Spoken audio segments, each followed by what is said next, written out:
सफलता के लिए कड़ी मेहनत का कोई विकल्प नहीं है साथियों। सही डायरेक्शन में अगर आप मेहनत कर रहे हैं तो यकीनन सफलता मिलेगी, शॉर्टकट कोई नहीं है। प्रारंभ करते हैं। मैं हूं आपका दोस्त कवि आदि गणेश। मैराथन सीरीज 108 नंबर की है और आज की इस पार्ट के अंदर थोड़ा सा धैर्य बनाए रखिएगा। ये वीडियो थोड़ा लंबा हो सकता है, यानी कि 50-55 मिनट का हो सकता है। राजस्थान के प्रमुख राजवंशों का इतिहास का ये चौथा पार्ट है। जो भी राजवंश बचे हैं उनके जो भी इंपॉर्टेंट सवाल बनेंगे फैक्ट के साथ में वो यहाँ पर शामिल किए गए हैं। शाकंभरी के चौहान, यादव, करौली, जाट वंश, सारे के सारे वंशों के सवाल इस वीडियो में आपको मिल जाएंगे। तो वीडियो थोड़ा सा बड़ा होगा, धैर्य रखिएगा। बहुत इम्पोर्टेंट है ये जो नया टॉपिक जुड़ा है, क्यों यहाँ से सवाल पूछे जाएंगे। टेलीग्राम से जुड़ सकते हैं, कवि आदि गणेश हिंदी नाम से, लिंक डिस्क्रिप्शन में मिल जाएगा। सुबह वाली ट्रिक वाली क्लास आपको कैसी लग रही है? जो ट्रिक वाली वीडियो हैं डाले जा रहे वहाँ से यकीनन एक न एक सवाल पूछे जाते हैं। तो उन्हीं टॉपिक्स के ट्रिक बनाए जाएंगे जहाँ से सवाल है जो पूछे जाते हैं। अगर सामाजिक की ट्रिक चाहते हैं तो भी कमेंट करके बताइएगा आप। प्रारंभ करते हैं। पहला सवाल, बिजोलिया शिलालेख के अनुसार सांबर झील का प्रवर्तक वासुदेव चौहान था, जिसे चौहानों का आदि पुरुष भी कहते हैं। वासुदेव का समय माना जाता है। सारी चीज़ें बता दी सवाल के अंदर ही, और सवाल दे दिए कि प्रवर्तक कौन? वासुदेव चौहान। चौहानों का आदि पुरुष कौन कहलाता है? वासुदेव चौहान। ये भी आ गया, लेकिन इसका समय बताना है आपको। 562 ईस्वी, 551, 580 या फिर 590। उत्तर हो जाएगा ब। फैक्ट देखिए, प्रारंभ में चौहान गुर्जर प्रतिहारों के सामंत थे, ठीक है। बाद में गुवक प्रथम ने इसको गुर्जर प्रतिहारों से क्या किया? मुक्त जो करवाया। वंशावलियों व ख्यातों के अनुसार चौहान क्या है? अग्निवंशीय माने जाते हैं। गौरीशंकर ओझा के अनुसार सूर्यवंशी है। यहाँ से भी कई बार पूछा जाता है। अचलेश्वर मंदिर लेख के अनुसार चंद्रवंशी है। और दशरथ शर्मा के अनुसार इनकी उत्पत्ति ब्राह्मण वंश से हुई है। विग्रहराज सेकंड चौहानों का शक्तिशाली शासक था। ये उल्लेख हमें कहाँ मिलता है? 983 ईस्वी के हर्षनाथ लेख से, 983 ईस्वी के सांबर लेख से, 983 के ताम्र प्रमाणों से, या इनमें से कोई नहीं। उत्तर हो जाएगा ए, ठीक है। 983 ईस्वी के हर्षनाथ लेख से। फैक्ट देखिए, विग्रहराज जो सेकंड था, इसने गुजरात के शासक मूलराज को हराया। विग्रहराज के बाद दुर्लभराज व गोविंद तृतीय शासक हुए। पृथ्वीराज विजय ग्रंथ में गोविंद तृतीय की उपाधि वेरीघट शत्रु संहारक भी मिलती है। सवाल है, अजयराज कब शासक बना? 1108 में, 1105, 1109 या फिर 1115? तो ये बना था ब 1105 के अंदर। थोड़े से जल्दी बोलूँगा मैं सवालों को, ताकि वीडियो आपके लिए ज़्यादा लेंथ नहीं बने। फैक्ट देख लीजिए, अजयराज का शासनकाल 1105 से 1133 ईस्वी। इसने 1113 में अजय मेरू यानी अजमेर नगर भी बसाया। इन्होंने चांदी व तांबे के सिक्के भी चलाए। अजय प्रिय दम्बे ये कहलाए, तथा कुछ मुद्राओं पर रानी सोमलवती का नाम भी अंकित है। अजयराज शैव मतावलंबी था। अगला अपना सवाल है, अर्णोराज का शासनकाल था। अर्णोराज का 1133 से 1160, 1133 से 1155, 1133 से 1151 या फिर 1133 से 1156? उत्तर हो जाएगा ब। अर्णोराज का क्या था शासनकाल? 1133 से 1155। फैक्ट देखिए, अर्णोराज कुमारपाल चालुक्य से हार गया था, ठीक है। अर्णोराज ने आनासागर झील, वराह मंदिर का निर्माण करवाया। ये पूछा जाता है कई बार। अर्णोराज शैव धर्म का पालक था। अगला सवाल देखिए, कई बार साथियों आवाज़ थोड़ी सी दब जाती है क्योंकि गले में बहुत टाइम से दिक्कत है। अगला अपना सवाल है, वह चौहान शासक जिसने अजमेर में खरतगर्च अनुयायियों के लिए भूमि दान दिया? विग्रहराज सेकंड ने, अजयराज ने, अर्णोराज ने या फिर विग्रहराज चतुर्थ ने? ये कई जगह नाम खरत गरच भी मिलता है और कई जगह खरत गच भी मिलता है। उत्तर हो जाएगा स। अर्णोराज के साथ देवबोध व धर्म घोष प्रकांड विद्वान भी थे। अगला अपना सवाल है, दिल्ली पर अधिकार करने वाला प्रथम चौहान शासक था? विग्रहराज फर्स्ट, अजयराज, अर्णोराज, विग्रहराज चतुर्थ? उत्तर हो जाएगा द विग्रहराज चतुर्थ। इनके बारे में भी कई बार सवाल पूछा जाता है। फैक्ट देखिए, जयानक भट्ट ने इसे कवि बांधव भी कहा है, विग्रहराज चतुर्थ को। विग्रहराज चतुर्थ ने हरिकेली नाटक लिखा, ये भी कई बार पूछा गया। ललित विग्रहराज की रचना सोमदेव ने की थी, यहाँ पर भ्रमित न होइएगा। हरिकेली नाटक लिखा था विग्रहराज चतुर्थ ने और ललित विग्रहराज की रचना सोमदेव ने की। विग्रहराज चतुर्थ ने अजमेर में एक संस्कृत पाठशाला बनवाकर उस पर हरिकेली नाटक की पंक्तियाँ खुदवाई, जिसे बाद में तुड़वाकर कुतुबुद्दीन ऐबक ने 2.5 दिन का झोंपड़ा मस्जिद है जो बनवा दी। आजकल जो देखते हैं वो यहाँ पर संस्कृत ही था पहले विद्यालय। अगला अपना सवाल है, बीसलपुर झील माफ़ कीजिएगा, बीसलपुर झील का निर्माण करवाया? विग्रहराज फर्स्ट, अजयराज, अर्णोराज या फिर विग्रहराज चतुर्थ? उत्तर क्या हो जाएगा? द विग्रहराज चतुर्थ। फैक्ट देखिए, विग्रहराज चतुर्थ का जो शासन था वो 1158 से 1163 के मध्य था। विग्रहराज चतुर्थ का समय सपाद लक्ष्य का स्वर्णकाल कहा जाता है। सवाल है अपना, किसका कथन है कि जब विग्रहराज चतुर्थ की मृत्यु हुई तो कवि बांधव की उपाधि निरर्थक हो गई, क्योंकि इस उपाधि को धारण करने की क्षमता अब किसी में नहीं रही? पृथ्वीराज विजय के लेखक जयानक ने ऐसा कहा, या डॉक्टर दशरथ शर्मा ने, सोमदेव ने या फिर किलहॉर्न ने? उत्तर हो जाएगा पृथ्वीराज विजय के लेखक थे जयानक, उन्होंने कहा था ये। अगला है अपना फैक्ट में देख लीजिए, डॉक्टर दशरथ शर्मा के अनुसार विग्रहराज चतुर्थ की महत्ता निर्विवाद है। उन्होंने ऐसा कहा क्योंकि वह एक ऐसा सेनाध्यक्ष के साथ साथ एक ऐसा विजेता, साहित्य का संरक्षक और अच्छा कवि था। सोमदेव ने कहा कि विग्रहराज वीरों में ही नहीं विद्वानों में भी अग्रणी था। किलहॉर्न ने क्या कहा कि वह उन हिंदू शासकों में था जो कालिदास व भवभूति की होड़ है जो कर सकता था। तो साथियों, प्रश्नों के संकलन को आपने देख लिया होगा।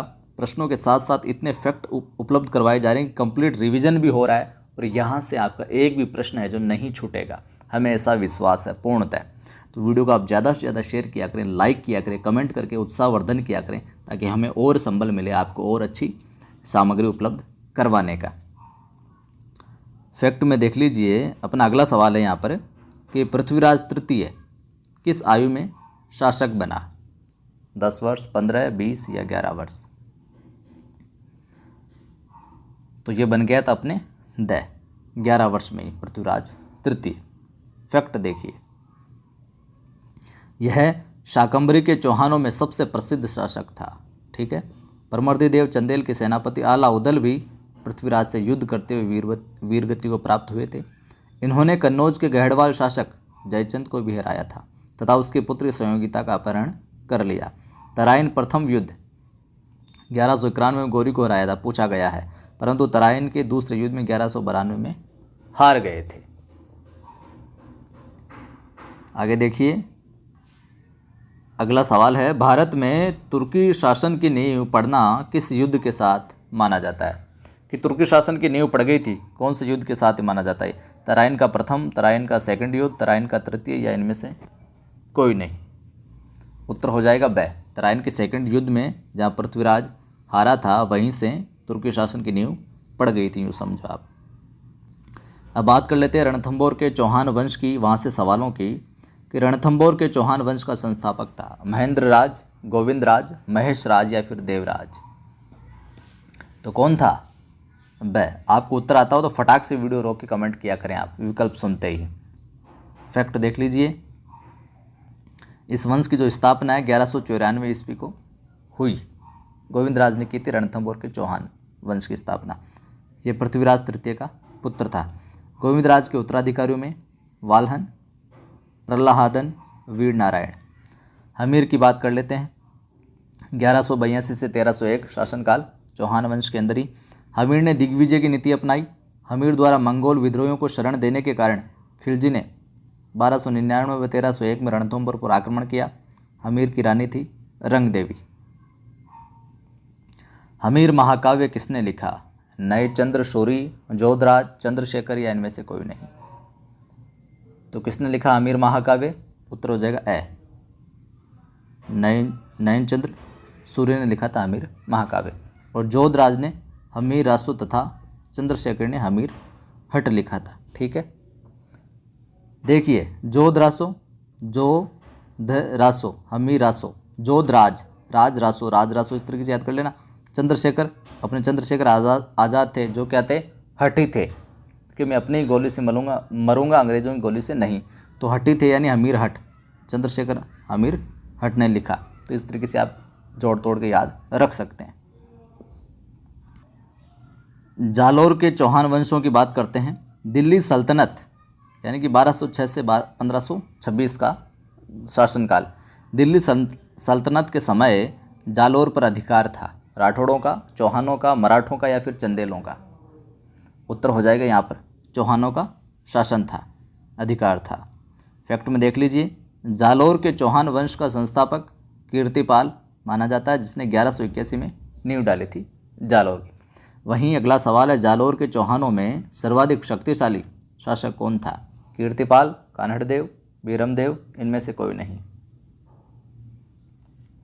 क्या उत्तर हो जाएगा? ब, कान्हड़देव।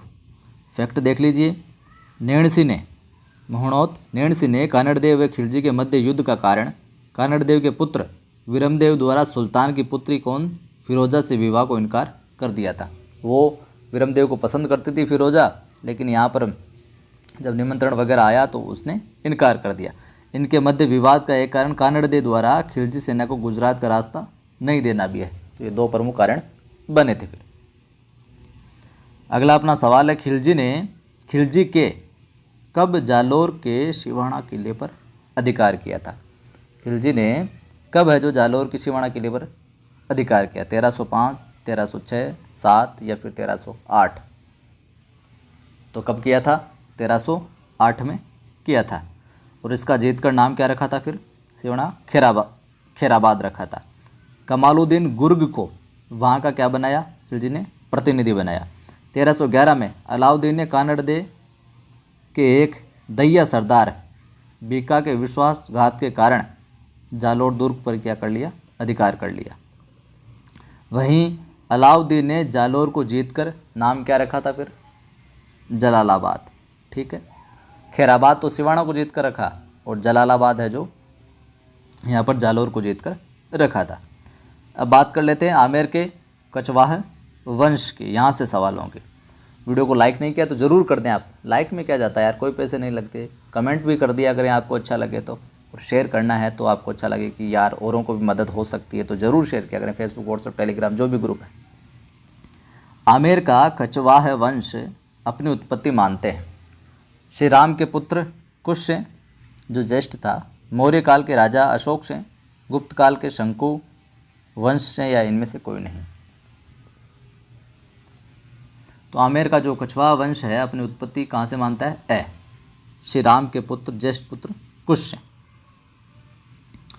फैक्ट देख लीजिए, सूर्य मल मिशन के अनुसार कुर्य नामक रघुवंशी शासक की संतति होने से ये कुर्यवंशी कहलाने लगे और साधारण भाषा में उन्हें कछवाह कहा जाने लगा। ढूंढाड़ प्रदेश में राज्य स्थापित करने के लिए कछवाह को मीणा व बड़गुजरों से संघर्ष करना पड़ा। कछवाहों की जो प्रथम राजधानी वो दौसा थी और कछवाह प्रारंभ में चौहानों के क्या थे? सामंत थे। अगला सवाल है, दूल्हे राय ने कब बड़गुजरों को परास्त कर ढूंढाड़ में नवीन राज्य स्थापित किया? 1137, 1138, 1139 या फिर 1140? तो क्या उत्तर हो जाएगा? उत्तर हो जाएगा 1137। 1207 में कोकिल देव ने मीणा को हराकर आमेर को क्या किया? राजधानी बनाया। फैक्ट देख लीजिए, बारमल से जुड़ा हुआ 1547 से 1573 समय, और भारमल के शासक के रूप में मजबूत सहारा कौन था? अकबर था। भारमल के शासक के रूप में मजबूत सहारा अकबर था। 1562 में अकबर का अजमेर यात्रा से लौटते समय सांबर में भारमल ने अपनी पुत्री हरकाबाई का विवाह अकबर से कर दिया। हरकबाई या हरकाबाई बाद में मरियम उजमानी है जो कहलाई। अगला अपना सवाल है, भगवान दास का शासनकाल था 1573 से 1589, 1589 से 1614, 1575 से 1580 या फिर 1590 से 1595। फटाफट बताइएगा उत्तर। उत्तर हो जाएगा ये शासनकाल रहा है और ये 7 वर्ष तक पंजाब के सूबेदार रहे। इन्होंने 1515 में 1585 में पुत्री मानबाई का विवाह जहांगीर से किया। ठीक है। भगवान दास की मृत्यु लाहौर में हुई। वहीं मान सिंह कितने वर्ष में ही मुगलों की सेना में चले गए थे? कि कितने साल के थे तभी मुगलों की सेना में चले गए? 13, 14, 12 या फिर 16 वर्ष के? तो जब ये 12 साल के थे तभी चले गए। फैक्ट देख लीजिए, इन्होंने अकबर व जहांगीर की सेवा की। किसने? मान सिंह ने। इन्होंने रणथंबोर अभियान 1569 में जो हुआ तथा गुजरात अभियान 1573 में भूमिका निभाई। अकबर ने इसे फरजंद यानी बेटा की उपाधि व 7000 मनसबी दिया। जब मान सिंह 1589 में बिहार का सूबेदार था तो उसके पिता भगवान दास की क्या हो गई? मृत्यु हो गई। अगला अपना सवाल है, मान सिंह कब आमेर का शासक बना? 1580, 89, 90 या फिर 1585? कब बना था? 1589 के अंदर। फैक्ट देखिए, 1592 में इन्होंने उड़ीसा को जीता। मान सिंह की मृत्यु 1614 ईस्वी को इलिजपुर में हुई। मान सिंह के समय मुरारीदान ने मान प्रकाश व जगन्नाथ ने मान सिंह कीर्ति मुक्तावली लिखी। इसके समय रानी कंकावती ने पुत्र जगत सिंह की याद में शिरोमणि मंदिर भी बनवाया। अगला सवाल देखिए, मिर्जा राजा जय सिंह ने कौन कौन से मुगल सम्राटों की सेवा की थी? जहांगीर, शाहजहाँ, औरंगजेब या सभी? तो उत्तर हो जाएगा मिर्जा राजा जय सिंह ने जहांगीर, शाहजहाँ और औरंगजेब इन तीनों की सेवा की थी। 3 सम्राटों की सेवा की। ट्रिक की बात करें तो मिर्जा जय सिंह जाओसा। ठीक है, और ट्रिक को याद रखने की आवश्यकता नहीं है यहाँ पर। जहांगीर, शाहजहाँ, औरंगजेब सीधे याद रह जाएंगे। फैक्ट में देख लीजिए आप, 1623 में इनको मलिक अकबर के विरुद्ध दक्षिण में भेजा गया। 1629 में इन्होंने उत्तर पश्चिमी सीमांत में उजबेगों के विद्रोह को भी दबाया। 1636 में बीजापुर व गोलकुंडा अभियान पर गए। वहीं अगला सवाल अपना, मिर्जा राजा जय सिंह को मिर्जा की पदवी कब दी गई? 1638, 1639, 1637 या फिर 1640? तो कब दी गई थी ये? 1637 में। उत्तर हो जाएगा अपना फैक्ट देखिए, उत्तराधिकार के युद्ध में इन्होंने शुजा को बहादुरपुर युद्ध में हराया। उत्तराधिकारी युद्ध में अंत में औरंगजेब का पक्ष ले लिया इन्होंने अपनी कूटनीति से शिवाजी के साथ पुरंदर की संधि की 1665 में। ठीक है, मिर्जा राजा जय सिंह ने की थी। इसके दरबार में कवि बिहारी था, इनके दरबार में, जिसने बिहारी सतसई लिखी, बहुत ही प्रसिद्ध है जो।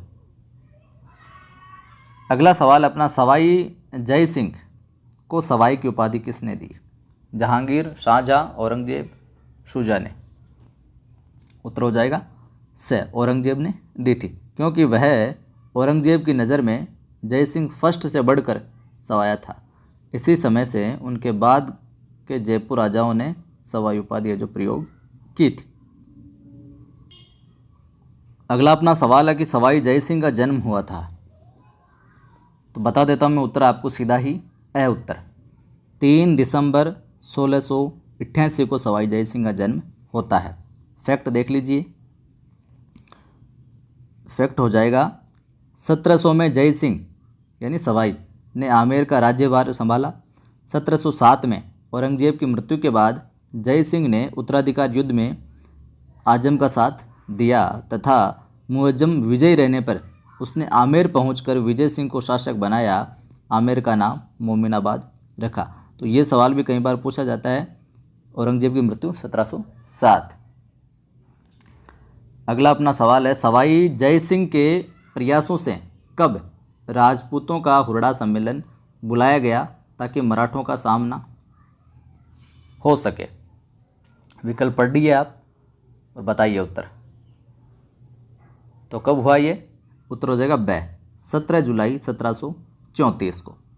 फैक्ट देखिए, किंतु जो ये योजना थी सम्मेलन वाली ये सफल नहीं हो पाई। 1743 में सवाई जय सिंह की मृत्यु हो गई। सवाई जय सिंह ने 7 मुगल शासकों का शासनकाल है जो देखा।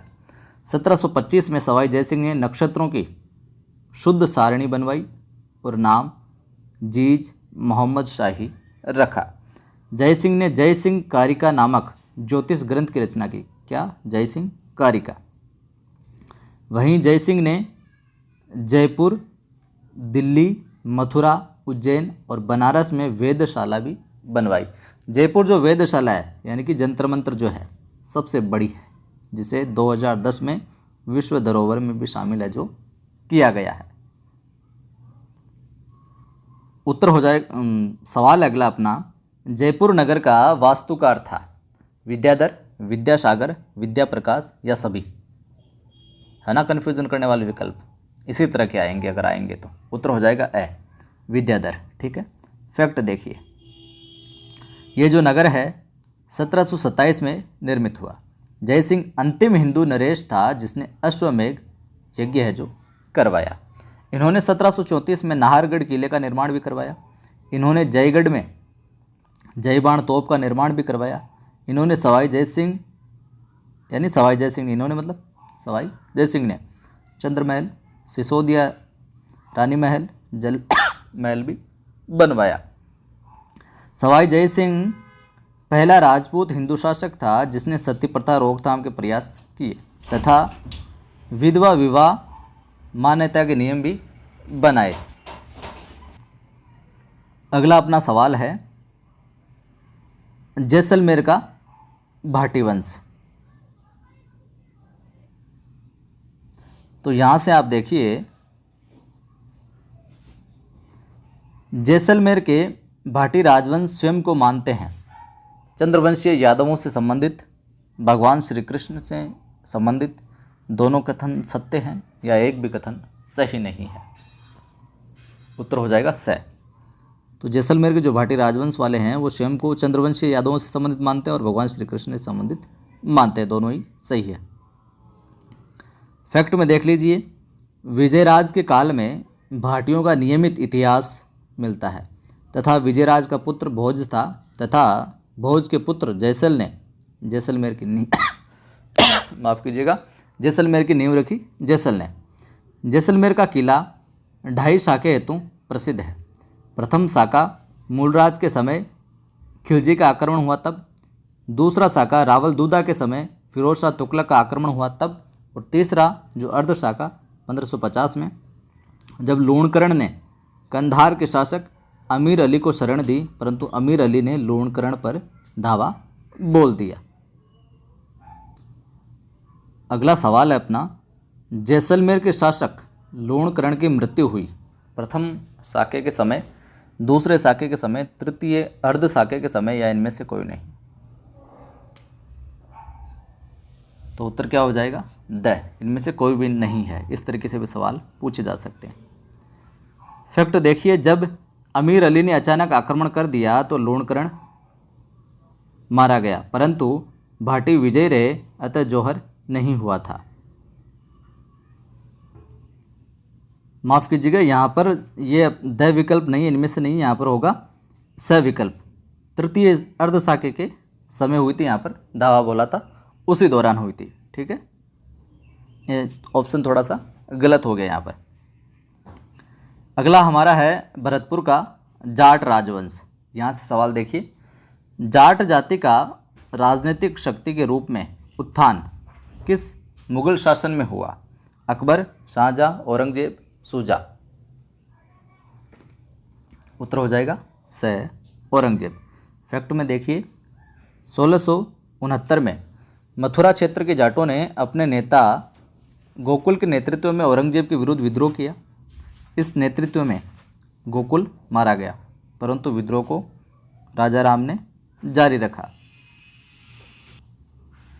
अगला सवाल है, 1688 ईस्वी में राजा राम की मृत्यु के बाद किसने जाटों का नेतृत्व किया?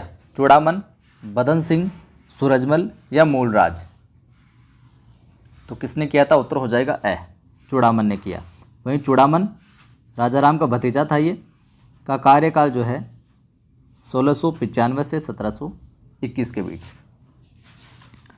अगला सवाल देखिए, भरतपुर के स्वतंत्र जाट राज्य का संस्थापक था? चूड़ामन, बदन सिंह, सूरजमल, राजा राम?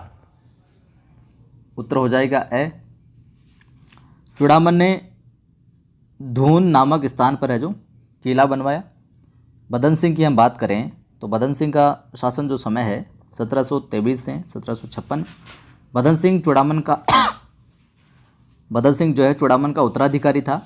जय सिंह ने इसे ब्रजराज की उपाधि दी थी और बदन सिंह शांत प्रिय या शांति प्रिय शासक रहा था। अगला सवाल है, महाराजा सूरजमल का शासनकाल था? बताइए, 1756 से 1763 तक, 1723 से 1756 तक, या 1756 से 1770 तक, या इनमें से कोई नहीं? उत्तर हो जाएगा ए, 1756 से 1763 तक। ये बदन सिंह के पुत्र थे। कौन? सूरजमल। जय सिंह की मृत्यु के बाद जयपुर उत्तराधिकारी युद्ध में इन्होंने ईश्वरी सिंह का क्या सपोर्ट किया, समर्थन दिया उनको। पानीपत पराजय के बाद मराठों को सूरजमल ने शरण व सहायता दी। वहीं 1763 को रूहेला के विरुद्ध युद्ध में सूरजमल जी परलोक सिधार गए और इस युद्ध में सूरजमल का प्रतिद्वंद्वी नजीब खान था। अगला अपना सवाल है, महाराजा सूरजमल का अपने शत्रुओं में खोप था? खोप का बड़ा उदाहरण है? तो उत्तर हो गया यहाँ पर ए, प्रतिद्वंदी नजीब खान का सूरजमल की मृत्यु की पुख्ता पुष्टि होने पर भी विश्वास है जो करना कि मुझे खुद को देखना चाहिए करना, ये मरा है कि नहीं मरा है, इतने प्राक्रमित है ये। अगला सवाल है कि यह कथन किसका है सूरजमल जी के बारे में कि उसमें अपनी जाति के सभी गुण, शक्ति, साहस, चतुराई, निष्ठा जैसे सभी गुण थे? टोड का, जेम्स टोड का, कालिका रंजन कानूनगो का, जेम्स बॉन्ड का, या गौरीशंकर ओझा का? उत्तर हो जाएगा ब। अब देखते हैं हम करौली का जो यादव वंश है वहाँ से सवालों को। करौली के यादव वंश की स्थापना किसने की? राजपाल ने 1040 में, विजयपाल ने, आनंदपाल ने, या फिर शिवपाल ने? उत्तर हो जाएगा ब, विजयपाल। फैक्ट में देखिए, करौली का राजवंश स्वयं को मथुरा की शूरसेन शाखा व श्री कृष्ण से जोड़ते हैं। विजयपाल ने बयाना को अपनी राजधानी बनाया।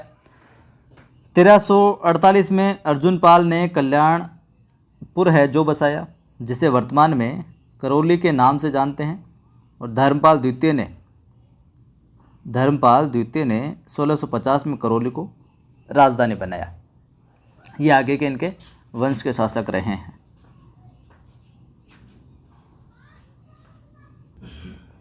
अगला अपना सवाल देखिए, करौली में मदन मोहन मंदिर का निर्माण किसने करवाया?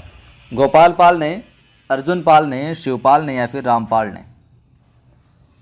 तो किसने करवाया था मदन मोहन मंदिर का निर्माण? उत्तर होगा ए, गोपाल पाल ने। और महाराजा हरबख्श पाल ने 9 नवंबर 1817 को अंग्रेजों से क्या की थी? संधि भी की थी।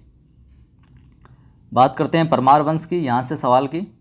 तो परमार का शाब्दिक अर्थ होता है, बताइए, शत्रु को मारने वाला, शत्रु को शरण देने वाला, शत्रु को समझाने वाला, या फिर शत्रु से बदला लेने वाला। उत्तर हो जाएगा ए, शत्रु को मारने वाला। फैक्ट देख लीजिए, परमारों का शासन आबू के आसपास सीमित था। आबू के परमार वंश का संस्थापक धूमराज था, लेकिन वंशावली उत्पल राज से प्रारंभ होती है। धारावर्ष परमारों का शक्तिशाली शासक था, नाम सुना होगा। धारावर्ष का समय पूछ ले तो 1163 से 1219। धारावर्ष का पुत्र सोम सिंह के शासन में तेजपाल ने आबू के देलवाड़ा में लूण वसई नामक नेमिनाथ मंदिर भी बनवाया। मराठों का राजस्थान में प्रवेश, यहाँ से भी सवाल देख लीजिए आप। जय सिंह की किस गलती ने, थोड़ा ऊपर कर देता हूँ मैं इसको, जय सिंह की किस गलती ने मराठों को राजस्थान में हस्तक्षेप का जो मौका दिया था। तो यहाँ पर सभी कथन है जो सत्य हैं, देख लीजिए किन किन वजहों से। जय सिंह द्वारा 1730 में बुद्ध सिंह, जो जय सिंह का बहनोई था, कि राज्य में अनुपस्थिति पर बूंदी पर अधिकार कर लिया। अधिकार कर जागीरदार दलेल सिंह को गद्दी पर बिठा दिया, ये कारण भी रहा। जय सिंह के द्वारा दलेल सिंह का रास्ता साफ करवाने हेतु भवानी सिंह की हत्या करवाना। इन घटनाओं के द्वारा कछवा रानी बूंदी शासक बुद्ध सिंह की पत्नी नाराज हो जाना। अगला सवाल है, मराठों ने बूंदी पर अधिकार किया, बताइए कब किया था। उत्तर हो जाएगा ए, 18 अप्रैल 1734 में मराठों ने बूंदी पर अधिकार किया। इस पर कछवाह रानी ने होलकर को राखी बांधकर भाई जो बनाया था। हुरडा सम्मेलन का प्रारंभ कौन सी तिथि को हुआ, बताइए। उत्तर होगा ए, 16 जुलाई 1734। वहीं फैक्ट में देखें, समझौते पर हस्ताक्षर 17 जुलाई 1734 को। उद्देश्य क्या था समझौते का? मराठों को रोकना, एकता बनाए रखना, कोई राजा विद्रोही को शरण नहीं देगा, मराठों के विरुद्ध कार्यवाही में सभी शासक रामपुरा में सेनाओं के साथ एकत्रित होंगे। अंततः योजना है जो असफल रही थी। अगला अपना सवाल है, वीडियो के अंत की ओर बढ़ रहे हैं हम। ईश्वर सिंह ने आत्महत्या कब की, बताइए कब की थी। चारों विकल्प में कौन सा सही होगा? उत्तर हो जाएगा यहाँ पर ए, 13 दिसंबर 1750 को की थी। माधो सिंह व ईश्वरी सिंह जयसिंह के पुत्र में उत्तराधिकारी युद्ध में बगरू युद्ध 1748 में ईश्वर सिंह ने मराठों को सहायता के बदले रुपये देने का वादा किया था। वह नहीं निभा सका इस वादे को तथा राशि नहीं जुटा पाया और मराठों के आक्रमण के डर से क्या कर ली, इसने आत्महत्या कर ली साहब।